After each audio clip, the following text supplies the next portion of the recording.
नमस्कार दोस्तों, स्वागत है आपका एक बार फिर से एंटायर एग्रीकल्चर यूट्यूब चैनल पर। दोस्तों, आज हम इस वीडियो में करेंगे एग्रीकल्चर के कुछ इम्पोर्टेंट क्विज जो हर एग्रीकल्चर एंट्रेंस एग्ज़ाम के लिए महत्वपूर्ण होने वाले हैं। तो दोस्तों, वीडियो के अंत तक बने रहें। चलिए दोस्तों, वीडियो की शुरुआत करते हैं। और पहला क्वेश्चन है आज का, उन्नत प्रजाति कार्यक्रम कब प्रारंभ किया गया? दोस्तों, उन्नतशील प्रजाति कार्यक्रम दोस्तों ये 1964-65 के अंदर इसकी शुरुआत हुई थी। नेक्स्ट क्वेश्चन है, भारत में दूरदर्शन का सर्वप्रथम पहला केंद्र कब स्थापित हुआ था? दोस्तों, दूरदर्शन का पहला केंद्र 1959 में स्थापित हुआ था। नेक्स्ट क्वेश्चन है, जल प्लावित क्षेत्रों में कौन सी गैस मुख्य रूप से पाई जाती है? दोस्तों, जल प्लावित जो क्षेत्र होते हैं उनके अंदर कौन सी गैस मुख्य रूप से पाई जाएगी? दोस्तों, ये मीथेन CH4 सबसे अधिक पाई जाएगी। अगला क्वेश्चन है, बोरलॉग पुरस्कार किस क्षेत्र में दिया जाता है? दोस्तों, बोरलॉग जो पुरस्कार होता है दोस्तों ये कृषि के क्षेत्र में दिया जाता है, एग्रीकल्चर के क्षेत्र में।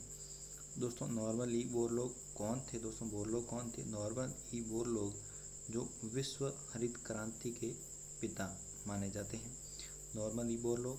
दोस्तों, उनके नाम पर ये पुरस्कार दिया जाता है एग्रीकल्चर के क्षेत्र में। नेक्स्ट क्वेश्चन है दोस्तों, भारत में बोनी जाति की गेहूं की प्रजातियों का उत्पादन कब हुआ? दोस्तों, भारत के अंदर जो बोनी जाति की गेहूं प्रजाति है इसका उत्पादन कब शुरू हुआ था? दोस्तों, 1963 के अंदर इसकी शुरुआत हुई थी। नेक्स्ट क्वेश्चन है, शुष्क खेती के लिए वार्षिक वर्षा कितनी होनी चाहिए? दोस्तों, जो शुष्क खेती होती है ड्राई फार्मिंग, इसके लिए वार्षिक वर्षा की कितनी आवश्यकता होती है? दोस्तों, कितनी होनी चाहिए? 50 सेंटीमीटर से कम। नेक्स्ट क्वेश्चन है, आलू के भंडारण के लिए कोल्ड स्टोरेज का तापमान क्या होना चाहिए? दोस्तों, आलू के भंडारण के लिए कोल्ड स्टोरेज का तापमान 1 से 2.5 डिग्री सेल्सियस यानी 1 से 2.5 डिग्री सेल्सियस होना चाहिए। अगला क्वेश्चन है, क्षेत्रीय ग्रामीण बैंक की स्थापना कब हुई थी? दोस्तों, जो रीजनल रूरल बैंक्स जो होती है दोस्तों, रीजनल रूरल बैंक्स RRB जिनके कहते हैं, RRB दोस्तों इनकी स्थापना कब हुई थी? 1975 के अंदर।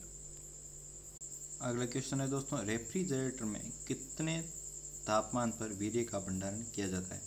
दोस्तों, रेफ्रिजरेटर के अंदर कितने तापमान पर वीर्य का भंडारण किया जाता है? दोस्तों, ये होता है 5 डिग्री सेल्सियस पर। अगला क्वेश्चन है दोस्तों, टेलीविज़न का प्रसारण किस वर्ष शुरू हुआ था?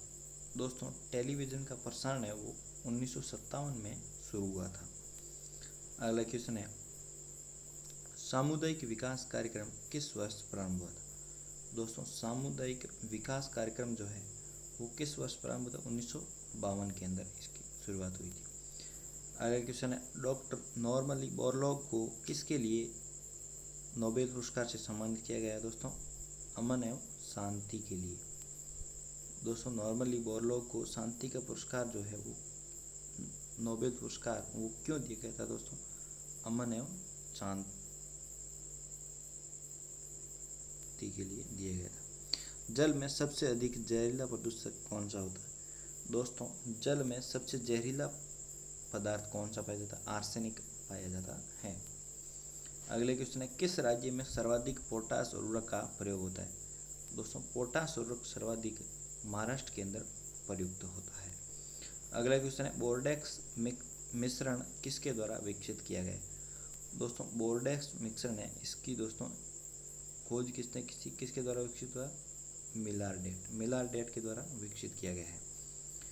अगला क्वेश्चन है, कैसे पौधे में जल उपयोग क्षमता अधिक होती है? दोस्तों, जो कैम प्लांट्स होते हैं इनके अंदर जल उपयोग क्षमता जिसे हम कहते हैं वाटर यूज एफिशिएंसी WUE, ये कैम प्लांट्स में सबसे अधिक होती है।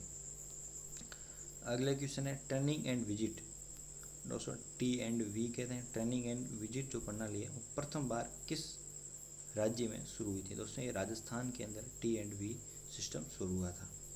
अगले क्वेश्चन है, म्यूरेट ऑफ पोटास होता है। दोस्तों, म्यूरेट ऑफ पोटास क्या होता है? KCl।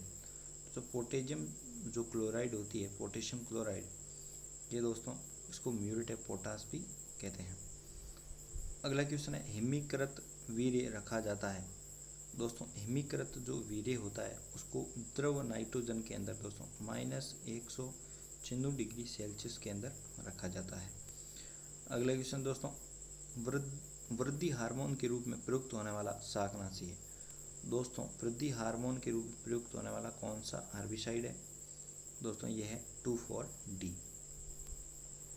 अगला क्वेश्चन दोस्तों, ग्रीन हाउस गैस होती है। दोस्तों ग्रीन हाउस गैसें कौन कौन सी होती है? मेथेन होती है, CH4, CO2 कार्बन डाइऑक्साइड होती है, और CFC क्लोरोफ्लोरोकार्बन्स ये होती है। अगला क्वेश्चन है, मध्यम श्रेणी का मौसम पूर्वानुमान लगभग कितने समय के लिए वैध होता है? दोस्तों मध्यम श्रेणी का जो मौसम पूर्वानुमान है उसका दोस्तों क्या टाइम होता है? 3 से 10 दिन के लिए वैध होता है। अगला क्वेश्चन है दोस्तों, हैंडबुक ऑफ एग्रीकल्चर किसके द्वारा प्रकाशित की है? दोस्तों हैंडबुक ऑफ एग्रीकल्चर जो है वो IRA द्वारा प्रकाशित की गई है। अगले क्वेश्चन है, बेबी कॉर्न किस फसल से संबंधित है? दोस्तों ये बेबी कॉर्न किसकी प्रजाति है? दोस्तों ये मक्का की प्रजाति है बेबी कॉर्न। अगले क्वेश्चन दोस्तों, नाइट्रोजन के अधिक उपयोग से फसल के पौधे हो जाते हैं। दोस्तों नाइट्रोजन अगर पौधों के अंदर अधिक उपयोग होता है तो उसका पौधों पर क्या प्रभाव पड़ेगा? दोस्तों पौधे हरे रंग के हो जाएंगे। अगला क्वेश्चन है दोस्तों, बोर्डेक्स मिश्रण में होता है। दोस्तों बोर्डेक्स मिश्रण में घटक क्या क्या होता है? दोस्तों कॉपर सल्फेट होता है, चूना होता है और जल होता है। ये दोस्तों बोर्डेक्स मिश्रण में होता है। अगले क्वेश्चन है, बीज बोने के साथ उर्वरक डालने के लिए प्रयुक्त किया जाने वाला उपकरण है। दोस्तों बीज बोने के साथ साथ उर्वरक डालने वाला उपकरण कौन सा होता है? दोस्तों इसे फर्टिकम सीड्रिल कहते हैं। दोस्तों ये फर्टिकम सीड्रिल जो होती है इसको बीज के साथ साथ जो है वो उर्वरक भी इसमें डाला जाता है। अगले क्वेश्चन है दोस्तों, लवणीय जल में उगाए जाने वाले पौधे क्या कहलाते हैं? दोस्तों ऐसे पौधे जो लवणीय जल में उगाए जाते हैं उनको हेलोफाइट्स कहते हैं। दोस्तों हेलोफाइट्स ऐसे पौधे होते हैं जिसमें लवणीय जल में इनको उगाया जा सकता है। अगला क्वेश्चन है दोस्तों, भारत की पहली अनुमोदित जेनेटिकली मॉडिफाइड फसल है। दोस्तों भारत की पहली जेनेटिकली मॉडिफाइड फसल कौन सी है? दोस्तों जिनको GMO क्रॉप कहते हैं। GMO genetically modified crop. दोस्तों ये कपास जो है सबसे पहले भारत की पहली GM क्रॉप है। अगले क्वेश्चन दोस्तों, प्रकृति में कौन से कार्बोहाइड्रेट की प्रचुरता होती है? दोस्तों प्रकृति के अंदर सबसे अधिक कार्बोहाइड्रेट कौन सा होता है? स्टार्च पाया जाता है। अगला क्वेश्चन दोस्तों, नील हरित शैवाल को और किस नाम से जाना जाता है? दोस्तों जो नील हरित शैवाल होता है जिसको ब्लू ग्रीन एल्गी कहते हैं, BGA। दोस्तों इसका एक अन्य नाम भी है साइनोबैक्टीरिया। साइनोबैक्टीरिया इसका एक अन्य नाम है। अगले क्वेश्चन दोस्तों, काली कपास मृदाओं में किसकी कमी होती है? दोस्तों जो काली कपास मृदा होती है इसके अंदर कमी किस पोषक तत्व की होती है? दोस्तों नाइट्रोजन इसमें कम पाया जाता है। अगला क्वेश्चन है दोस्तों, विश्व का प्रथम शाकनाशी है। दोस्तों 2,4-D है जो विश्व का प्रथम हर्बिसाइड है, प्रथम शाकनाशी है। अगला क्वेश्चन है, घासों की खेती का अध्ययन क्या कहलाता है? दोस्तों घासों की खेती का अध्ययन क्या कहलाता है? दोस्तों एग्रोस्टोलॉजी। एग्रोस्टोलॉजी घासों की खेती का अध्ययन कहलाता है। बिना ग्रीन हाउस गैसों के प्रभाव के कारण पृथ्वी का तापमान क्या होगा? दोस्तों अगर ग्रीन हाउस गैसें वातावरण में अगर नहीं होगी तो पृथ्वी का तापमान क्या होगा? दोस्तों -18 डिग्री सेल्सियस रहेगा। नेक्स्ट क्वेश्चन है दोस्तों, 1 ppm घोल का मान होता है। दोस्तों 1 ppm जब किसी का भी घोल बनाते हैं तो उसका क्या मतलब होता है? दोस्तों इसका मतलब होता है कि 1000 ml पानी के अंदर कोई भी कंटेंट है वो 1 ppm होगा तो वो 1 मिलीग्राम ही होगा। यानी 1000 ml पानी के अंदर कोई कंटेंट है वो 1 मिलीग्राम होगा तब उसका घोल कितना बनेगा? 1 ppm घोल होता है। अगले क्वेश्चन दोस्तों, पल्स किस भाषा का शब्द है? दोस्तों पल्स कहते हैं, पल्स किस भाषा का? दोस्तों ये फ्रेंच भाषा का शब्द है। पल्सेज दोस्तों दलहनी फसलों को कहते हैं। पल्स जो दलहन वो फ्रेंच भाषा का शब्द है। प्याज और आलू में भंडारण के समय अंकुरण रोकने के लिए कौन सा रसायन प्रयोग में लेते हैं? दोस्तों प्याज को भंडारित करते हैं, आलू को, दोस्तों इसमें अंकुरण स्वतः ही हो जाता है। दोस्तों इसको रोकने के लिए कौन सा हार्मोन दोस्तों? मैलिक हाइड्रोजाइड, इसका उपयोग लिया जाता है।